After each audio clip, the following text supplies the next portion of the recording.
ஏலக்காய், சோம்பு இது எல்லாத்தையும் சேர்த்துடலாம். இந்த எல்லா இதுலேயும் சேர்த்துட்டு அந்த வெங்காயம் இதில் சேர்த்துருங்க. ஒரே ஒரு வெங்காயம் கட் பண்ணி எடுத்து வச்சுருக்கேன், அதை சேர்த்துருக்கேன். என் சேனல் இப்போ தான் ஃபஸ்ட் டைம் கீழே சப்ஸ்கிரைப் பட்டன் இருக்கும், அதை ப்ரெஸ் பண்ணிவிட்டு ஆல்ன்ற பட்டன் ப்ரெஸ் பண்ணிங்கன்னா தான் நான் போடுற வீடியோலாம் நோட்டிஃபிகேஷன்ஸாக வேறு என்ன ரெசிபின்னு கமெண்ட் பாக்ஸில் கேளுங்க. இப்போ இஞ்சி பூண்டு விழுது இதில் சேர்த்துடலாம். இந்த பிரியாணி பார்த்திங்கன்னா உங்களுக்கு இந்த காயெல்லாம் எதுவுமே இல்லை நம்மக்கிட்ட, நம்ம பிரியாணி மாதிரி சாப்பிட்ணும் அப்படின்னா அந்த டைமில் இந்த மாதிரி இந்த பிரியாணி ஈஸியாக செஞ்சு சாப்பிட்றலாம். இப்போ கொஞ்சமாக புதினா சேர்த்துருங்க, 2 பச்சை மிளகா சேர்த்துருங்க, கொஞ்சமாக இதில் கொத்தமல்லியும் சேர்த்துருங்க.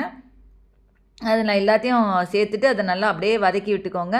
அடுப்பை நல்லா மீடியம் சைஸ்லேயே வச்சுட்டு அதை வதக்கி விட்டுக்கோங்க. இதுக்கு தொட்டுக்க வந்து பார்த்திங்கன்னா உங்களுக்கு ஆனியன் பச்சடி, குக்கும்பர் பச்சடி இந்த மாதிரி எது வேணால் இது சைட் டிஷ்ஷாக அது வச்சு சாப்பிட்லாம். இது ரொம்ப டேஸ்ட்டாக நல்லாயிருக்கும். இந்த தக்காளி பிரியாணி வந்து தக்காளி சாதம் மாதிரியே இருக்காது, பிரியாணி டேஸ்ட்டில் இருக்கும். இந்த மாதிரி நீங்கள் செஞ்சிங்கன்னா வீட்டில் நீங்களும் செஞ்சு கண்டிப்பாக ட்ரை பண்ணி பார்த்துட்டு